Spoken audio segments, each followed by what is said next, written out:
स्वामी समर्थ मैत्रिणींनो, उन्हाळा आला की लोणचं मुरंबा असं काहीसं खावंसं वाटतं. मग काय, उन्हाळ्यात 2 महिन्यापूर्वी केलेले मुरंब्याची बरणी काढून आणली आणि छोट्या बॉटलमध्ये आज काढायला घेतलं. कारण जुना मुरंबा माझा आत्ताच संपला 2 दिवसापूर्वी. बघा यावेळेसचं टेक्स्चर आणि आत्ताचं टेक्स्चर किती चमकदार आणि एकदम छान असा मुरला आहे. पाकाचा कलर पण चेंज झालेला आहे आणि सगळ्या फोडी अशा छान म्हणजे मुरल्या आणि मस्त अशा फुगून गेलेल्या आहेत पाकामध्ये.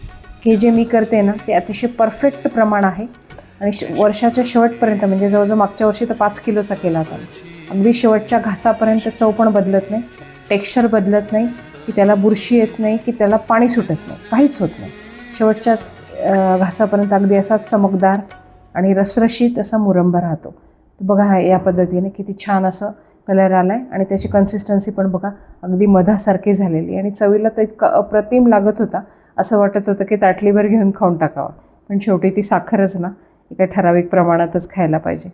आणि खरंच आता उन्हाळा सुरू झाला तर आंबट खायची क्रेविंग होते.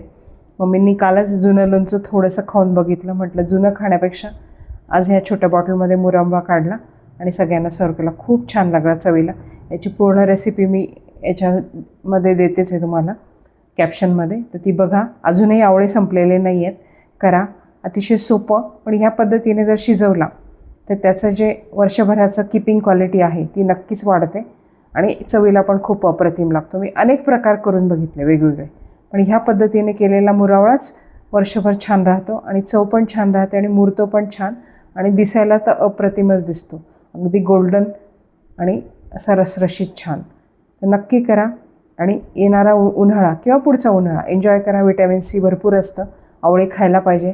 ॲसिडिटीचा पण त्याच्याने त्रास कमी होतं आणि या निमित्ताने काहीतरी छान पोटात जातं. थँक्यू. एन्जॉय.